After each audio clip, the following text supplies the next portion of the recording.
kupitia nomoko twavani no mama nwengi sikiambote mukumbwa se mwana tata mwanda velela mukumbwa se ye mwana ye tata mwanda velela mama lendele kwa kufwana musona kwa se ye mwana ye tata mwanda velela tulwe kiva kikada kyatsuka itangu tutelemesanga tata nzambi bapingi munza bauvo nzambi kenako nzambi kamoni kangako nzambi imupepe nzambi iyembe kansi beto mumandu iyanya yambu lyono tufunisiryo kadena bonso boboko ekumakali fumwetu Yesu Kristo yani vokwenda yukwenda genda kulolombe na salisi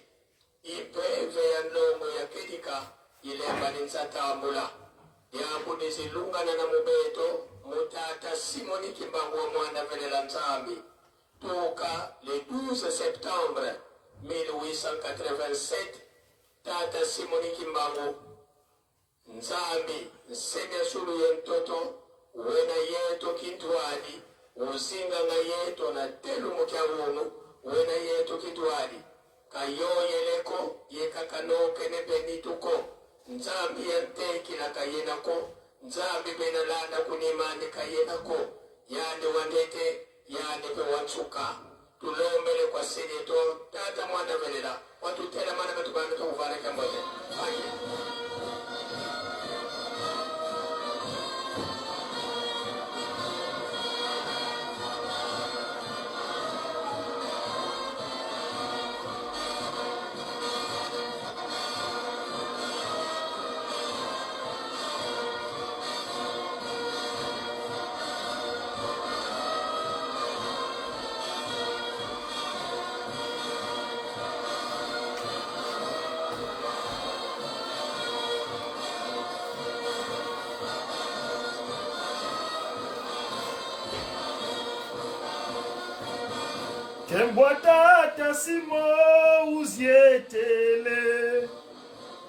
Mes chers amis, en direct de Nkamba, la Nouvelle-Jérusalem, gloire et honneur à sa divinité, Dieu le Saint-Esprit, Papa Simon Kimbangu, en ce jour mémorable, marquant le voyage spirituel vers la béatitude de Ngoudian Longo Kakamouilou Kiawanga. Ici, nous voyons le Dieu Tout-Puissant, Tatakotou Lendo, Papa Simon Kimbangu Kiangani. Le geste spirituel est représentation légale de cette action divine. Matérialisé sur terre depuis le siècle 1921, il prend sa gloire et l'honneur dans le setup de Nkamba. Suivant. Sa divinité, le Tout-Puissant, l'Omnipotent, l'Omniscient, l'Omniprésent, le Divin glorieux.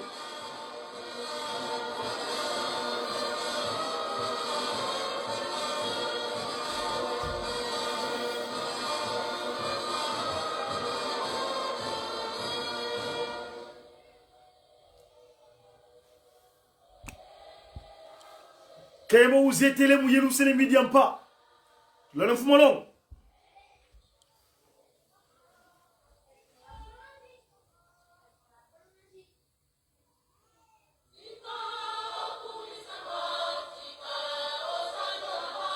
Sois glorifié, sois honoré. Tu es le Dieu Tout-Puissant. Sois glorifié, sois honoré. Tu es le Dieu Tout-Puissant.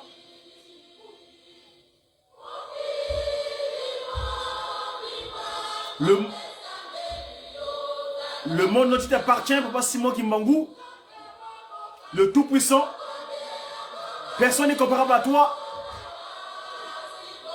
Papa Simon, Dieu le Tout-Puissant.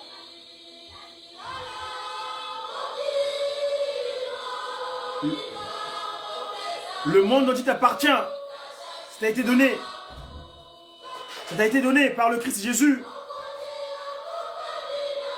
Personne n'est comparable à toi. Le Dieu Tout-Puissant. Papa Simon Kimbangu Kiangani. Juste par ta parole, ton propos, eh ben, l'ennemi, Satan et ses acolytes vont vers la fin. Juste par ton propos, tout seul. Eh ben, Lucifer et ses colistiers, ils sont vers la fin. Juste par ta parole, ton propos. Satan est secoué, il n'a plus de place. Il commence, il erre. Il n'a plus de place. Le monde entier t'appartient, les 4 points cardinaux. News, Naf, East, West, Saf. Les 4 points cardinaux t'ont été confiés. Personne n'est comparable à toi. Papa Simon, le Dieu Tout-Puissant. Le monde entier t'a été confié par le Christ Jésus. C'est toi, son Père d'ailleurs. Personne n'est comparable à toi, Papa Simon Kianganim, l'omnipotent, l'omniscient, l'omniprésent. Ton simple propos, ton propre dire simplement, eh ben, Lucifer et ses acolytes Satan, ils n'ont plus de place. Ils sont vers la fin. On va les anéantir. Tu nous as anéantis d'ailleurs toi-même, le Tout-Puissant. Voilà. 27 avril, en Kamba, Nouvelle-Jérusalem.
Ton simple propos, ça secoue Lucifer. Ils n'ont plus de place dans ce monde. Tu es au contrôle. Sa divinité de contrôle.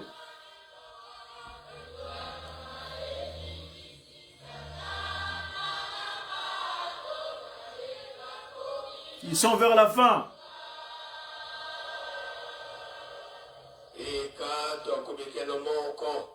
Tovana tata nzambi kiambote munkumbwa se ye mwane tata mwanda velela munkumbwa se ye mwana ye tata mwanda velela.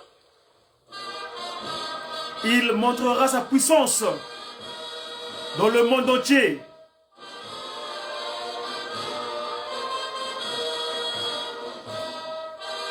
Dieu le Saint-Esprit va secouer ce monde. Sorry, ça c'est normal, c'est des réclames. C'est les réclames, c'est naturel. Suivant. Il montrera sa puissance à travers le monde entier. Et sa puissance va le démontrer. Dieu le Saint-Esprit va secouer ce monde.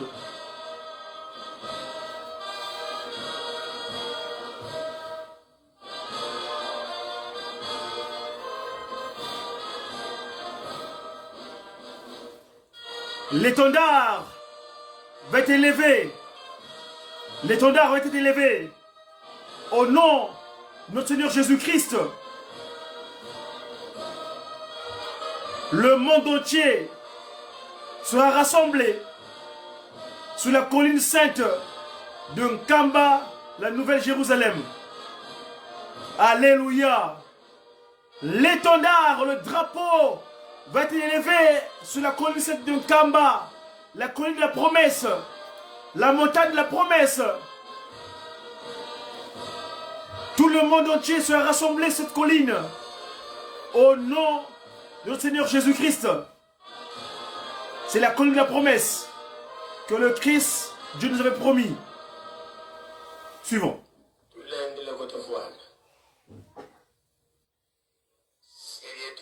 nzambi yetu tata mwanda velela betu bana bakutukulombela bakafulu watosikilikiza.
Tusala. Entsabu za mfumo wetu Yesu Kristo, Yesu la kwanza amewasilitu, yeungawadia mwanda velela, bika kalanga yetu tuka kwa yelengu, seye mwani mwanda velela. Amen.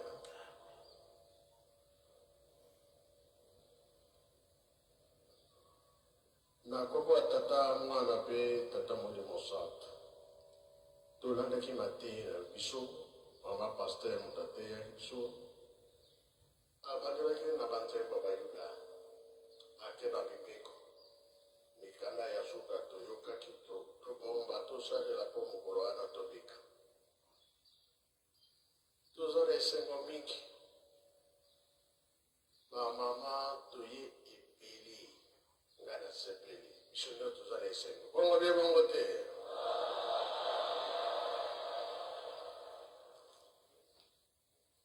Namoni boike ngi toye peli sale ko salama e ko salama be ko salama te e ko mona na be ko mona na te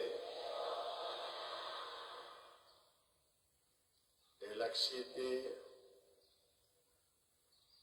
makamunyo so baza ko la bana biso makamususu ya mabe to longola ya mala munde ya moto osaela. Kuro Yesu roba kiboye. Mukuro wana nzambe abongisa kiti ya mogumo mukili ya yebi ya mote. Bongo de bongote. Digidi de foi kiti. Kobange salie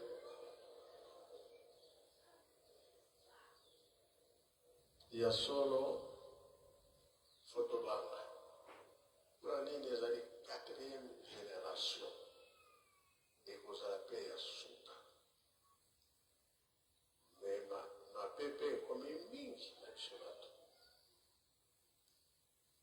Kasi tobandi boye. Mama mwila alongaki onanini atosaki. Onyoso balobaki na ye akokisaki yango. Lelo toyombaki biso nyonso toye awa kokumisa mokolo oyo mama mwela atika biso. Ye nde molobeli na biso ya batata.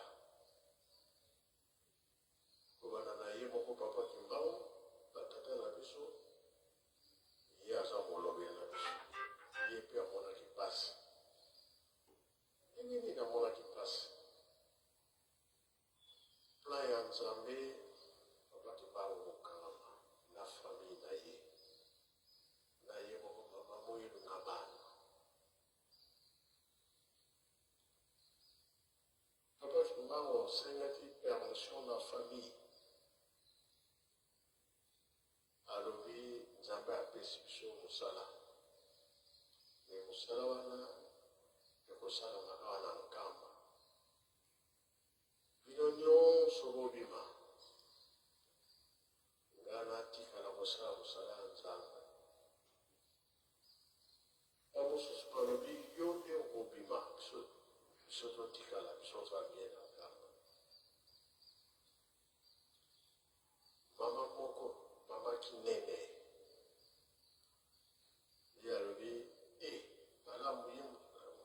mosala ya nzambe atikala biso tokende esalamaki bongo me ntango ya likambo tembe mpe ezalaka babimaki noki mpe kasi le 6 juin bayokanga tata Kimbangu nzambe alingaki te date wana esalama bongo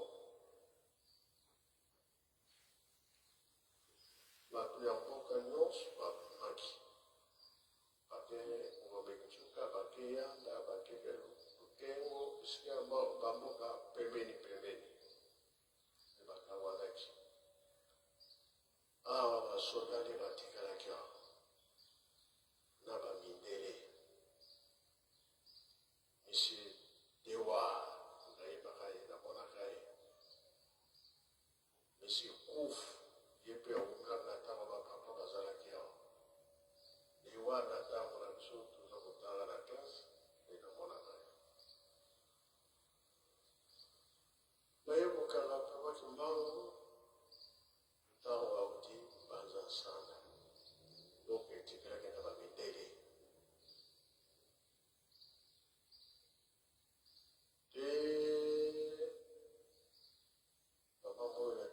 le décembre, le 24 décembre 59 balobi lingomba esambela nango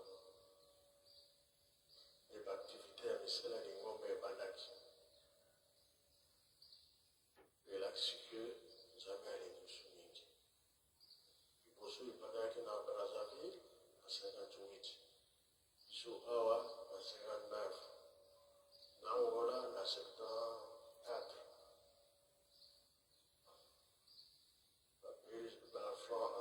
Français de babandaki na Brazza biso tolandi babelge baportugais na Angola avant makambo nyonso wana esalama ntango akali papa Kimbangu na 21 kenda nzango batie na train ndenge bakabolaki makambo na bango tata nzambe mama moyo fo atikala wana nkamba na bana papa Kimbangu faki na Lubumbashi kendaki Lubumbashi mama Kinzee papa Kisolo mpe nde bakendaki na boma ndenge mama moyo atikalaki apatelaki mboka kasi mokolo bakendaka papa Kimbangu asengaki ava train démarré amona bango papa mfuma lor papa mfuma base ekadi ya lungano 5 ans papa mfuma lor 3 ans mama moyo mwana aza komema azalaki papa mfuma lor papa mfuma base na 5 ans na ye na makolo distance oyo basalaki nkawa bazango bakomi ava bakoma bazango batata moko babandaki esika moko baza komela masanga tatation ya koso yango na mama moyo bango baza komela masanga bazwi fer ya masanga basopeli papa mfuma mbanza mama moyo alobi koloba te baleki bakomi kuna na banzango na butu wana mama moyo azalaki na mpasi ya bipo ndela monaki yango alobi lobi nde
yoki bango solo ya kopona motumba ndako mpona akendaki asalaki simo na retour ali kokutana soda baza wana ayebisaki bino nini soki boyoki solo motumba ndako oyo eyokuta ndako yango eza kaka bakamati ye moko mondele afongole yango atala amamona problème eza te apapa problème eza te okasi atata nzambe emonanaki mpe emonanaki te elakisi ke batata batiki biso na programme oyo ezali ke biso tosalela makambo ya kitoko oyo nzambe soki asepeli tokozwa nini kasi tozali koyebisana ndenge nini depuis baodio ebimi tozosala mabe kasi biso tozali bana mibeko oyo tozosala na lingomba eza malamu te topundaka te tozwandaka te tofingaka te tosalaka mabe te me likambo soki eza komonana biso meme tozosalela yango alors ekozala malamu te ntango ezali ke ozwi piki osali mokanda na ye mpo ekotindango kaka bato wana bakoyeba ke moto akomelinga te asali boye alobi boye audio de po ebimi mokili mobimba fo bayeba ke kuna bazokofingana kuna bazosala mabe ntina bangomba likambo wana nde ezopesa mabe nzambe soki asiliki pasi koyela biso na mokili mobimba likambo wana tosengi totika na 31 bapamfuma ndongo bakendaka na mbanza kongo wana bakutanaki na rwanzinga nkubu basololaka makambo oyo ezali ke pasi oyo toza nango na mokili nzambe asilikaka malgré asilika me atikaka biso te likambo wana tosengelaki yango bolims mission oyo adam eve asalaki tour ya mibale akendaki mpona na 75 basololaki lisusu na roi ya kuna ya misato ezalaki papa akendaki kisangani na kisangani akendaki kuna satana apesaki nzembo nzembo ya satan ezoloba yo papa liangela zwa oyo ya yo otya bilemo ngai mpe satana nazwa yango ya ngai tokokenda lifelo me enfant azwa nzembo wana satana aba 80-85 bakofuma longo alobi bien satana mpe alobi alingi akota na lingomba nzambe papa mpe andimi na ye akota na lingomba aye koloba lisusu mpe kati na lingomba bato ya kodefa mpe bazali mpe bazali te sikoyo oyo bazokoningisa lingomba bana nzambe bana sata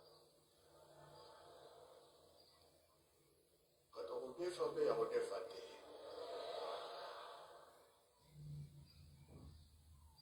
moye totambola boye ezali te tokanisa tokomela suka tosala likambo nzambe soki asepeli nango wana te esengo tokomela ntango suka bilembo ezokomona basini ezokomona tozoyoka ya ndenge na ndenge tozokomona ya ndenge na ndenge tozala na position wana te tolukaka te toswanaka te tosalaka mabe te tofingaka bato te me makambo oyo elikaki na 6 avril epesi esengo te meme wana kama makambo ya ndenge wana esalama na wana telemi na bamwila alongaki soki eko tolonga basongisongi makambo mabe totika yango tolobi te papa mfuma longo jeteki yemba nzembo oyo eza kolakisa kokabwana mfuma longo azwa bato na ye atia bilembo yo moko tala elembo na yo soki ezali soki eza pante soki elongwa nango ere yango déclaration ya sata na bokoyoka ngo na nzembo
Décision qui va bien à Kisangani. Après, on a Kisangani. Ozoni na ye ake Angola. Le Panzaco. 88. Alors, on a Panzaco Congo. Aye Anakamba. Fêter les Bosso. Le 25 décembre. Noël. Oyo j'étais qui va y reposer l'accident va conflit. Ma canisse va tout le monde sur la montée. Ah, papa va s'animer, va payer, va fournir. Peut dans une décision pour ma canaille, avant de s'appeler la canaille. Kasi, dans le président Mobutu. Bon. L'accident est salamana. Na oyo, na ya meki, banali baleki mingi kokufa. Kasi bokanga. Batele maki baye bakanga esaliki. Kimani ke bitumba ebandi. Oyo bapapa babalaki 5 mois na nkamba, makambo na makambo. Papa Bazoni, et vous pourrez l'aider. Déjà, vous continuez. Mon pied dit, Ningani. L'accident, c'est un peu soit pour y aller, il y a peu de la maison à l'ail, et après, la maman le fait. Je suis pas tout à l'heure. Tu dis plutôt qu'elle est le fait,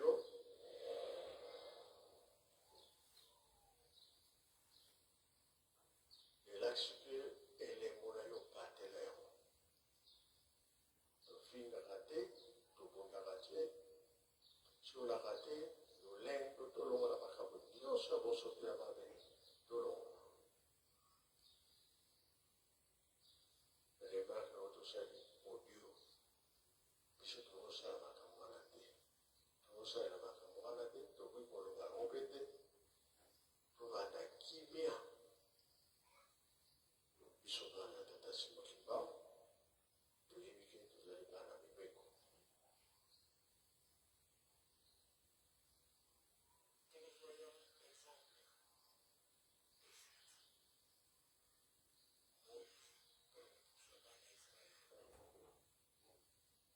C'est qui m'entend.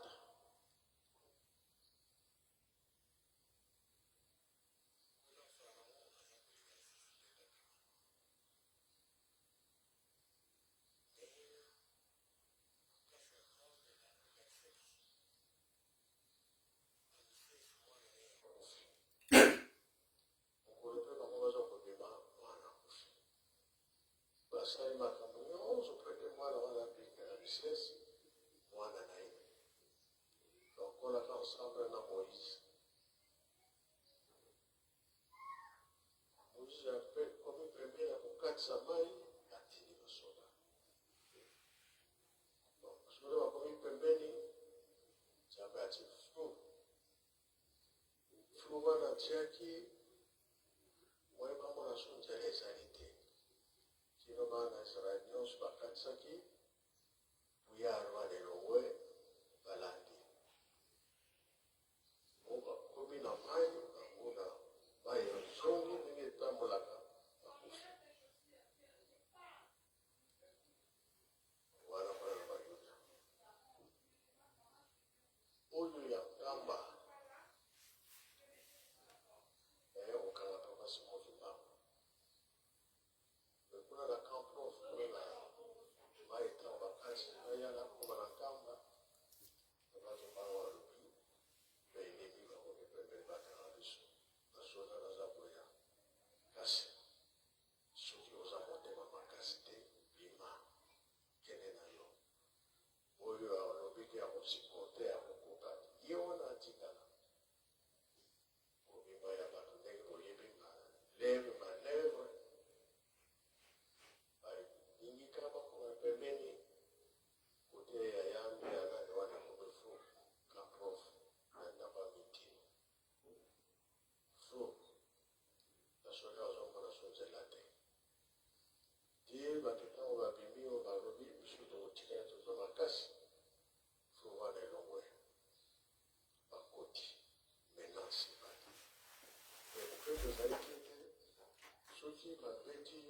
chaque. Pour nous, ce qu'on dit, c'est dans le sang, dans le nous, nous autres. Si on est avec Wana, à son sexe, Wana, à confi. Ça, c'est une qui est plus maté, et puis, donc, c'est qui est plus gros. Moïse, il a dit là, soit qui est plus gros. Il peut que la police, vous avez appris ce qui est. Et comment manquer la main beaucoup. D'ailleurs, beaucoup de temps, vous avez un montant. Et ce qui est à l'alliance à Israël. Là, Moïse a dit que pour accueillir, la saline, vous avez mon souci à bord. Moïse, ce qui est passé.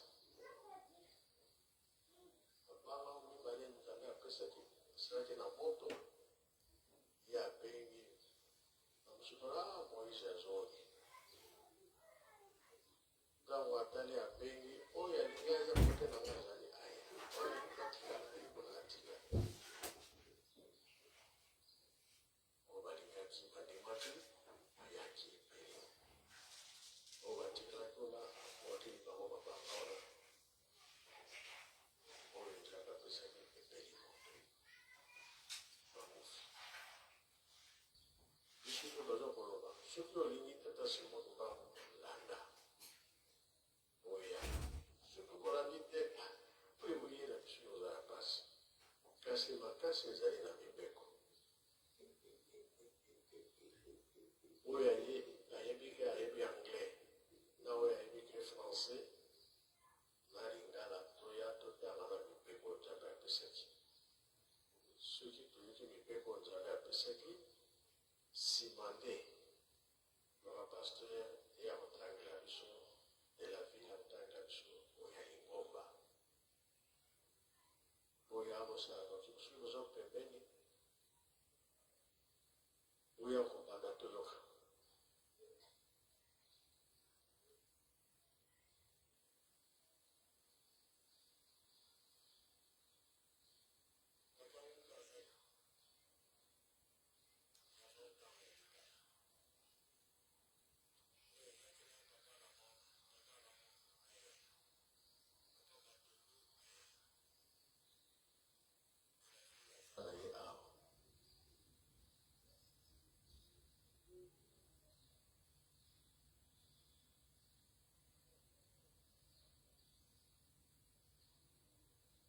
Kusome ya tata Nzambe ya sunane ya Lingala ya Lingomba.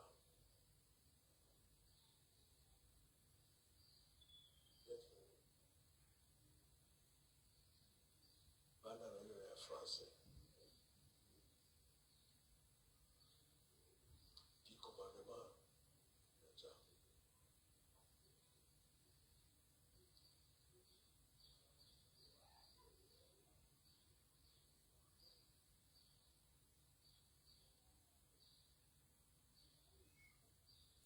Nsiku, kunti, kunti, yinsiku, kunti anjangu, nsiku, kunti.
française qui nous le parvient, une Bible française.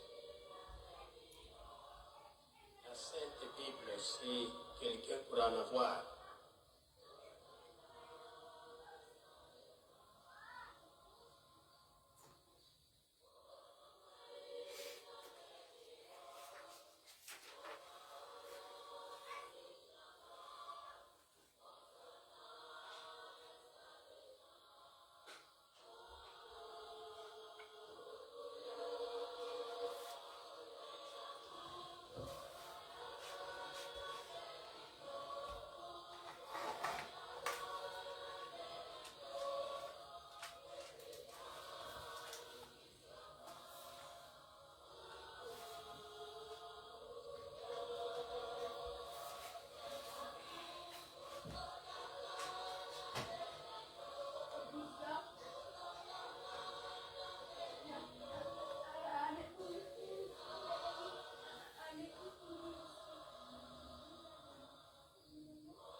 Sur instruction de sa divinité, Papa Simon Kimba Okiangani, Dieu le Saint-Esprit, nous allons faire la lecture des 10 commandements de Dieu contenus dans le livre d'Exode, chapitre 21 à 17. Intitulé est les 10 commandements. Alors Dieu prononça toutes ces paroles en disant: Je suis l'Éternel ton Dieu, qui t'ai fait sortir du pays d'Égypte, de la maison de servitude. Tu n'auras pas d'autre Dieu devant ma face. Tu ne te feras point d'image taillée, ni de représentation quelconque des choses qui sont en haut dans les cieux, qui sont en bas sur la terre et qui sont dans les eaux, plus bas que la terre. Tu ne te prosterneras point devant elles et tu ne les serviras point.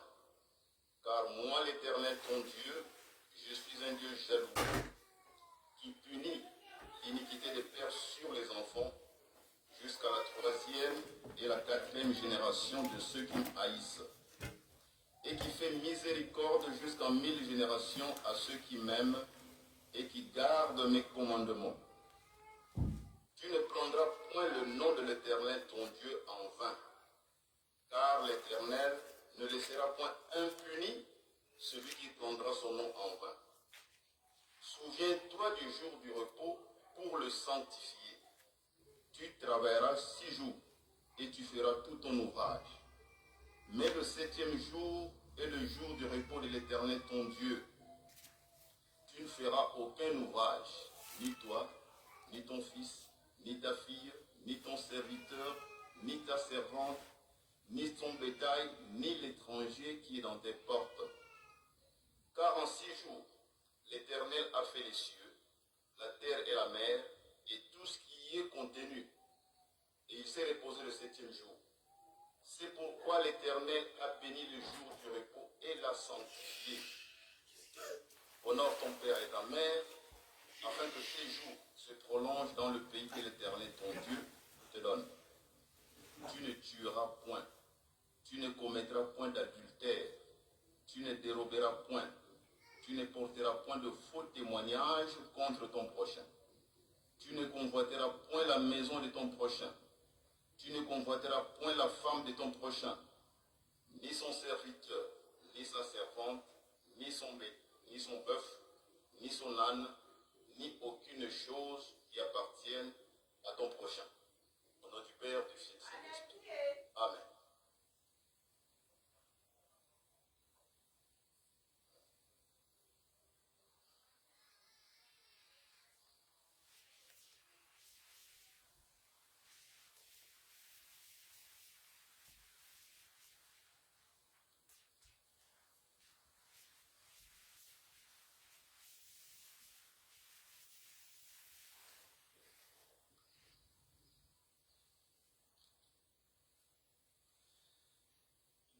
Father, Son, and Holy Spirit.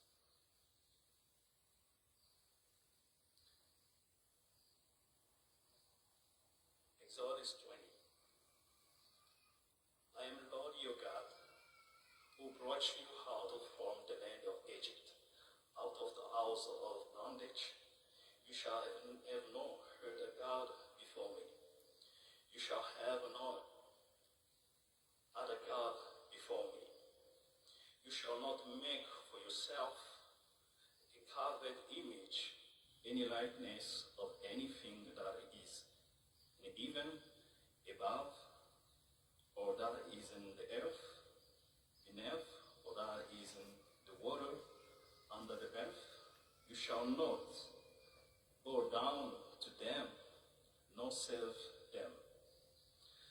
For I, the Lord your God, I'm a jealous God, visiting the iniquity of the fathers upon the children to the third and fourth generations of those who hate me, but showing mercy to thousands, to those who love me and keep my commandments. You shall not take the name of the Lord your God in vain. The Lord God will not hold him wishless, who takes his name in vain. Remember the Sabbath day to keep it holy. 6 days you shall labor and do all your work, but the 7th day is the Sabbath of the Lord your God. In it you shall do no work, you nor your son, nor your daughter, nor your male servants, nor your family servants, nor your cattle, nor your stranger who is within you, in your gates. For in 6 days the Lord made the heavens and the earth, to see and all that is in them, and rest the 7th day. Therefore the Lord blessed the Sabbath day and allowed it.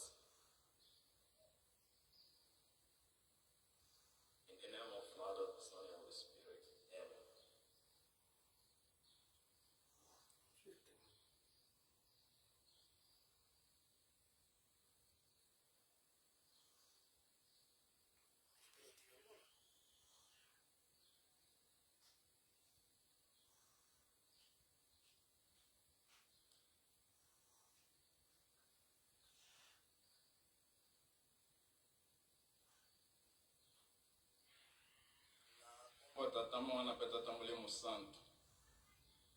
Tokotanga na verse ya Lingala.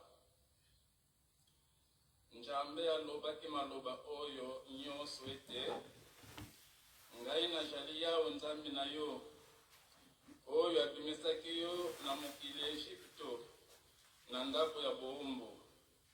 Okojala na banzambe mosusu liboso na ngai te. Okosala ekeko mpo na yo te. Soko elilingi na eloko na lola na likolo te.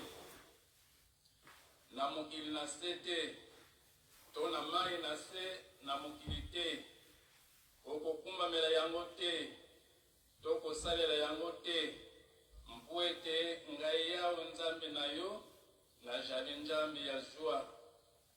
Nakobatela mpe nakokitisa mabe na batata likolo na bana kino libota na misato pe na minei na baoyo bakoyinaka ngai.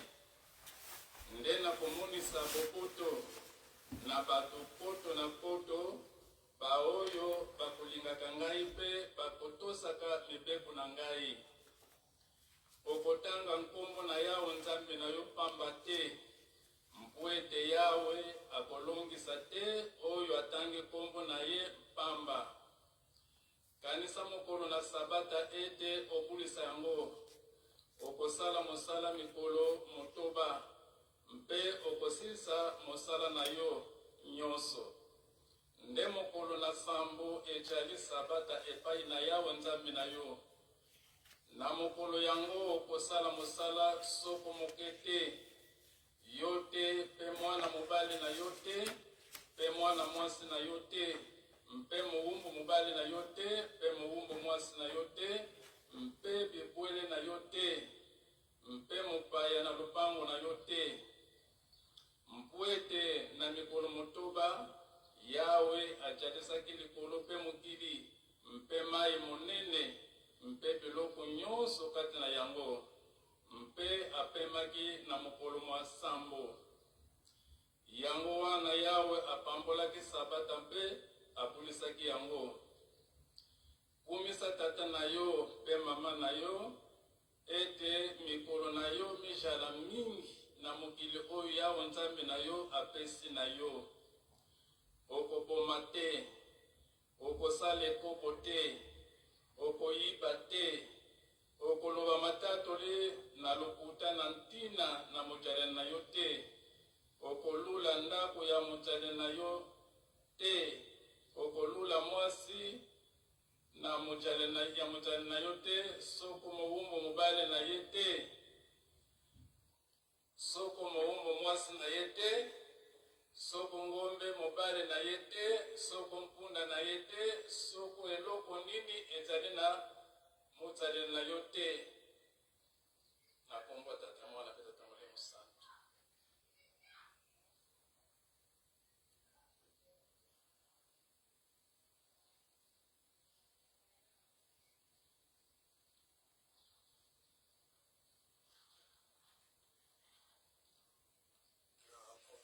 Tata Mwana pe Tata Mulimo Santo. Na lingomba ya nkolo Yesu oyo apeselaka ndibisa na onamina ye Tata Simo Kimbangu. Tozalaka na mibeko 12 oyo etambusaka lingomba ya yambo. Tosa bango bazali na bokonzi o bokonzi nyonso euti na Tata Nzambe. Ya mibale linga bato nyonso atape bayini na yo.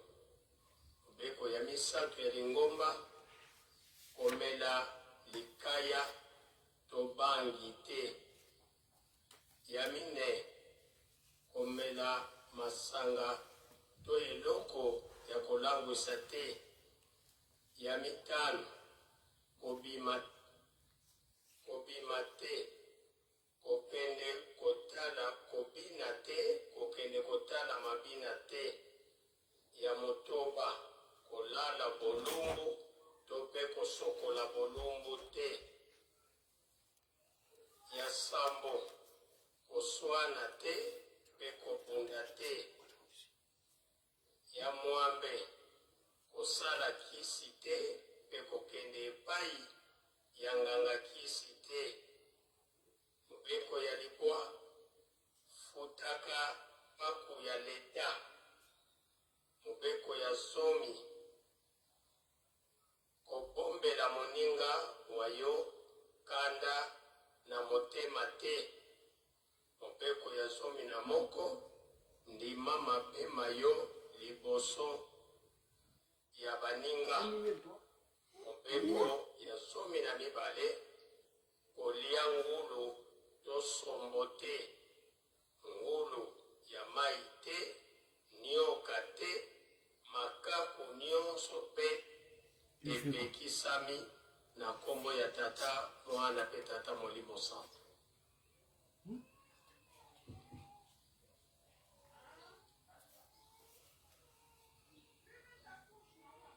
Merci Babuta Okenovanda biso nyonso toyoki tolandi mipeko nzambe apesa biso na ya lingomba na yo ya tata nzambe yango ekobatela mokili soki toza koneglige yango omonake mokili okozala kaka ya koningana totosaka mipeko ya tata nzambe te toyoki oyebisa nyonso tolanda tosalela yango oyo mpe lingomba apesi yango po totosa tosalela yango yango wana bapapa bapesa biso likambo yango biso bana mibeko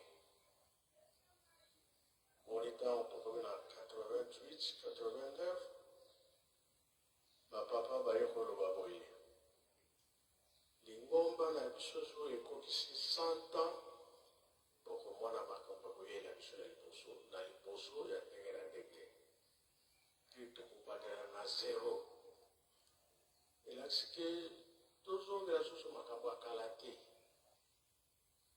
tokamata makambo ya sika yango ekolongisa biso soki nangirwa nkamba tokomi kofingana pardon kobetana koloba mabe likambo molimo kozala so pembeni na biso te kasi soki tolandi mibeko molimo kozala kaka pembeni oyo nyonso kosenga tozwa reponse ya malamu yango totandi mibeko zomi ya tata nzambe na mibeko ya lingomba tomelaka masanga te eza na ntina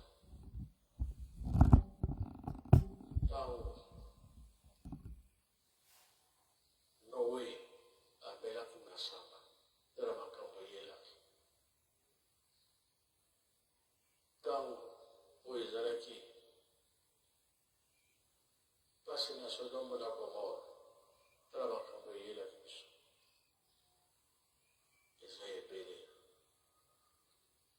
lelo soki tolandi makambo akalakala nzambe aza kopinir bato ye moko kasi ntango tozali soyo osali mbeba kolo yesu akoloba tata tika bango ngai naki kokufa mpo na bango nakufaka na bango yango tozongaki neti toza koumela me suka ya likambo kolo yesu nde yakoyosalisa mokili moto mosusu te oyo mpe bapapa bazomona mpe bazomona te no biso nyonso tozozela kolo yesu ye nde yakoya kosalisa mokili sala na yo ndenge olingi ozana libre kasi na ntango asuka kolo yesu komona ye kaka kolo yesu mpe akoloba ngai te moto kofunda bino moïse parce que moïse moto azwaki mibeko wana nyonso mpona kokebisa biso tozala bayeli tokoya te bayebi na mokili te likomba tata sikoki mbango eza na mibeko biso nde tokoyisa mibeko wana te to bazalaki te batindaki bango mpona koya komeka biso bauti epai nyonso batindaki po ete baobebisa lingomba ntango yango tozwa bayeli signe de temps eza komonana kambo ekomi pembeni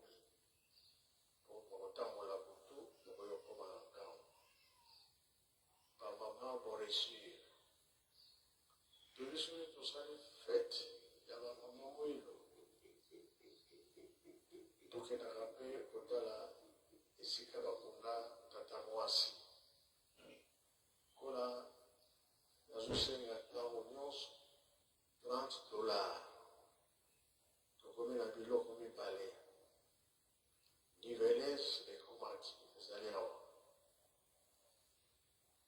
elingi oloba ete lelo soki basurveillant basisi honere ekoleka obese eteki soki asisi ekoleka mpona kolakisa ete oyo bapesi nanu te topesa meme okodouble yo kaka meme triple pesa na yo kaka kolazwa nyonso nasengaki tokopesa te tokopesa te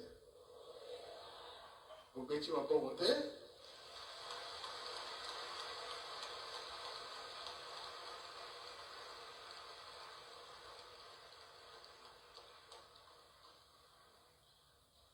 tosala makasi tolonga na misala ndenge papa mama balobaki bolingo mibeko misala kona nde nzambe akolakisela biso makambo ebele basava mpe bakomema soki tozosala te mabe oyo papa balobaki na biso emonana mpe emonana te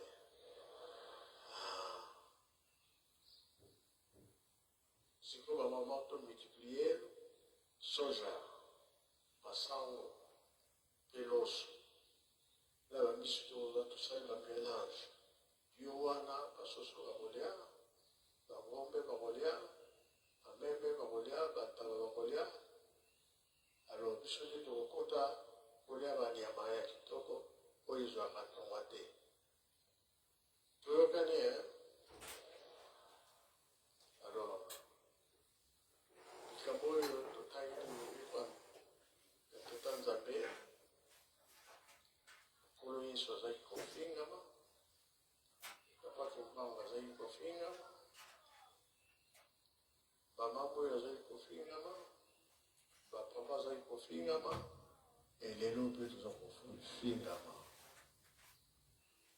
moto nyonso oyo akotami asalaka makasi po atanga soki atangi asisi ayebiki ya kozwa kosala biso mpe makanisi wana ezalaki na biso tobima mpe tokende kotanga epai mosusu nde babengaki papa zako bango misato balobi yo okenda na lubumbashi kenda kotanga papa mbenza alingaki akende na allemagne bapapa bango misato balobi te yo okende te surtout na 5 mois tikala libela balakisaki ndenge kolesa yerusalemu babio nyonso papa mbenza azosala na nkamba bapapa batikaki nga mpe nalingaki nakende na italie parce que nazali mécanicien opérateur tracteur nayebaki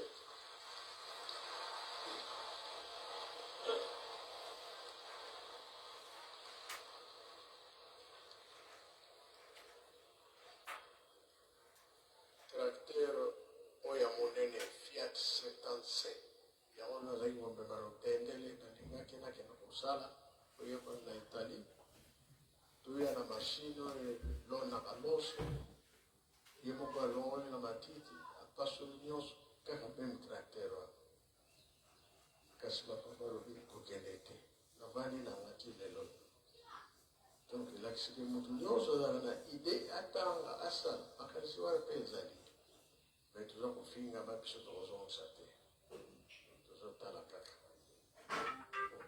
moye toboya makambo ya bapapa ezali te tata azali kaka se tata totosa na wana bamama bolemba biso te batata bolemba biso te towengela bokonzi ya likolo oyo tikali tokozwa yango te tokozwa yango soki tongengeli bokonzi ya likolo te tozanga makasi ntango nyonso tosilisi na komba tata mwana mpe tata bali mosango amen Amen. Ika twakubikeno moko twatonda lusia musu tutambulika tata nzambi munkumbwa se mwana tata mwana velela munkumbwa se ye mwana ye mwana velela. Voilà, mes chers amis, nous étions en direct depuis le Saint-Temple de la colline sainte de Nkamba, la Nouvelle Jérusalem, où nous venons de suivre l'oracle de sa divinité, Papa Simon Kimbangu Kiangani, le chef spirituel et représentant légal de cette institution divine venue des cieux, matérialisée sur terre depuis le 6 avril 1921, en Kamba, la Nouvelle Jérusalem, la nouvelle cité de paix. Telle est la signification de Jérusalem, cité de paix, Yerushalem. Ainsi donc, papas et mamans, merci de votre attention. Ici, nous avons tous suivi l'ordre de la divinité. Le commentaire, on aura l'occasion de le faire plus tard. Mais là, c'est surtout les Fumalongo, sa divinité, a martelé sur le Nsiku. Kuntiantangu, on est sur terre. On est sur terre, nous devons vivre selon l'alliance de Sinaï.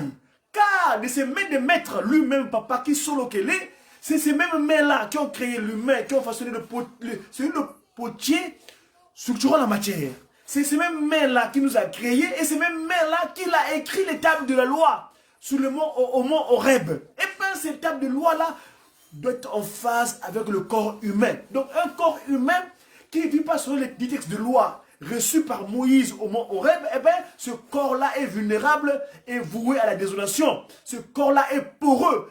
Et ça, nous autres, maman, tu l'as dit, on a un kamba, Yerusalem, à l'obi, mobeko, puis ça m'a nommé, Tobaka, mobeko, zali, nsiku, kunti. Ce qu'on dit, tu ne pas kundungu, on a pelekete, pelekete, on a pas kundungu, ce qu'on dit, nsiku, et puis c'est kunti. Donc, nasi à tango. Donc, ce qu'on dit, nasi à tango. So tu me l'as be côté aux alcool la mzoto moko za madusu madusu mo yina kota sala nega lingi mais so que ça na mopeko na yo et sika wana mo yina za musika na yo on la permet na follow za divinité parce que mo ngani on te matana mama yango nzema singi biso ke bilembo bana ko defa bazali na kati yamba to on est en cohabitation izo yingela même ndi onanga to ikapiko nzambe ta simo kimbangu azala biso apesa biso makoki o longomani pour tout ça musa ndenge longomani. Voilà, passez mon merci à vous pour votre attention. Ainsi, moi j'ai un petit clin d'œil. Aujourd'hui, eza mon anniversaire. Maman Mwilu qui wanga abonne vous dans le colo. Ngai na mosi nanga ko na Maman Mwilu. Maman Mwilu oh yeah. Na ko pesa bon anniversaire na mosi nangai pour bataza ndoyi. Ndoyi comme na yeba Anaël Mwilu dia Congo. Anaël la grâce de Dieu. Et ça grâce nangai oh parce que moi rappelle ça ngai dans le 23 août pour na Nkamba c'est ça qui biso tout ça la motomboko les lobo to koba nous avons appelé ma kaopé et sali donc pas na ngai Dieu follow wa sengi to komina suka donc alobi to komina suka il attend on se kana tout na ngai on va laki biso na moni ndeko na ngai mon confrère na kati ya Katelki papa Sweka Kiangani Bonli papa bonne fête bonne journée bonne fête de toi bon anniversaire papa Mongule Longo bonne fête maman Karine Emmanuel na sud de France maman c'est comme ça dit bonne fête mon grand dirigeant papa Paul Sangi le grand technicien moto alanga nzembo papa ndeko na ngai papa bonne fête bon anniversaire Mongule Longo et puis kuna na maman na moni Lac Junior Makese bon anniversaire dina kotika la bino na kata nzembo yo to komina suka voilà Tokomina suka bana tobongwana. Voilà. Merci à vous. Bon anniversaire et bonne fête. Sans une pensée. Angoudia Longo. Kakamwilu Kawanga. Diangenda Marie-France Hina. Asa kuna kata Nkamba Yerusalemi. Asa premier opali na ye. Maman papa Simon Kimbangu Kiangani. Bon matin. Ça c'est les Awana. Ça c'est les papa Simon Kimbangu Ezali. Maman Mwilu abotaka papa Diangenda aboti mwana ya pesi komo ya Mwilu Diangenda. Mwilu l'étoile. La pesi vraiment merci, bonne chance à vous. Pour la Kamba, nous sommes Mwilu Longo avant que les Kamba papa maman Mwilu Longo. Nous allons peser qui pouvait la biso pour la kata Kamba. Tata maman comment tika bisoté. Zalaka qui pouvait la biso pour les pas fumo Longo apisi sur ma coquille. Oh Longo mani pour tout ça la musenge Longo mani na kata Bolingo, il peut comme ça là. Oh, voilà. Merci à vous et bonne journée. À très bientôt. Thérésia, viens. Hey. N'oubliez pas de liker, commenter et abonnez-vous. Coco. Tiens, c'est mort. Tiens, c'est mort. Non, non, non, non, non, non. Allez, à bientôt. Au revoir.